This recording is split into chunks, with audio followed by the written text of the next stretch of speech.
Little mistake হয়ে গেছে, এটার নাম হচ্ছে আসলে নবাবী চা। ওইখানে ভাইয়ার ছবি সহ একেবারে লাইক দেওয়া আছে, এখানে নবানী চা লিখছে। তো ভাইয়া আমাদের বললো যে এটা হচ্ছে নবাবী চা। দামটা মনে হয় ভুল করছিল, 50 টাকা।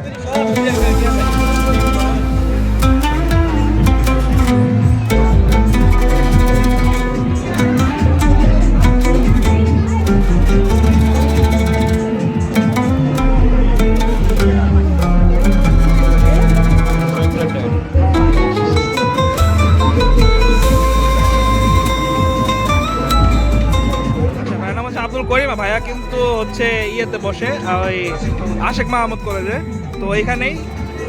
তো ভাইয়ার চাটা কিন্তু জোস লাগছে আমার কাছে, তাই না? জামালপুর মেলা, শিল্প মেলা, যে মেলাটা হচ্ছে শিল্প পণ্য মেলা 2025, এখানে আপনারা আসবেন। জোস একটা চা। ভাইয়ের সাথে দেখা হবে ইনশাল্লাহ আবার। জি ইনশাল্লাহ। আসসালামু আলাইকুম।